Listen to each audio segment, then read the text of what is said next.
সকাল সকাল চলেছি মাঠের দিকে। তো কি আনতে চলেছি গিয়ে দেখাবো।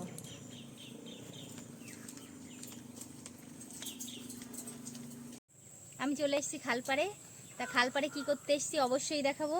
এই যে এখন অল্প অল্প কলমি শাক আছে, তবু আমি একটা কোটা মতন নিয়ে এসেছি, এইটা দিয়ে কলমি শাক তুলবো।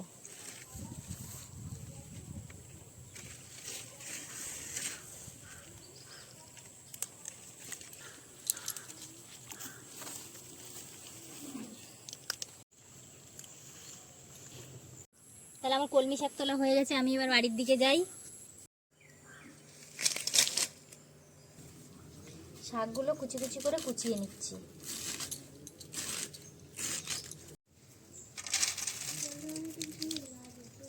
কাঁকড়াটা তো আপনাদের আগেই দেখেছি, এটাকে কেউ পেঁচি কাঁকড়া বলে, কেউ মৌ কাঁকড়া বলে। এই কাঁকড়া দিয়ে কিন্তু শাক ভাজা খেতে খুব সুন্দর লাগে। কাটা ধোয়া হয়ে গেছে, এবার রান্না বসাবো। তেলের মধ্যে একটু পাঁচফোড়ন আর রসুন থেতো।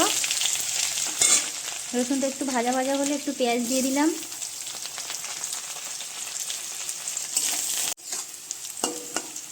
পেঁয়াজটা একটু হালকা ভাজা হয়ে আসলে আমি এবার কাঁকড়াগুলো দিয়ে দেবো।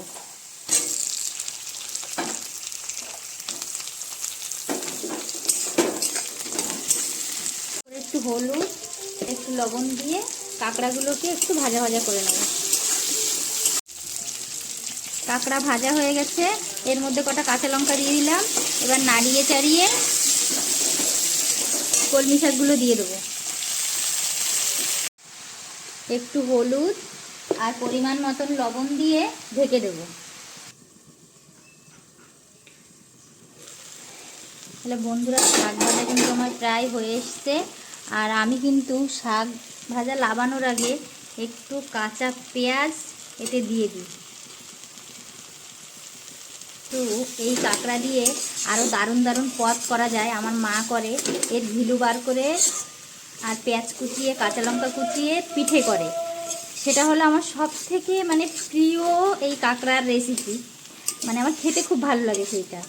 তো মায়ের হাতে রান্না অতুলনীয়, তার কোনো তুলনা হবে না। তো আমিও একদিন করব, যদি এই কাঁকড়া পাই। মায়ের মতো হয়তো হবে না, কিন্তু চেষ্টা করব। আপনাদের সাথে কথা বলতে বলতে আমার শাক ভাজাটা হয়ে গেছে। এবার শাক ভাজাটা আমি নামিয়ে নেব। আমার ভিডিওটা যদি ভালো লেগে থাকে অবশ্যই কমেন্ট করে জানাবেন।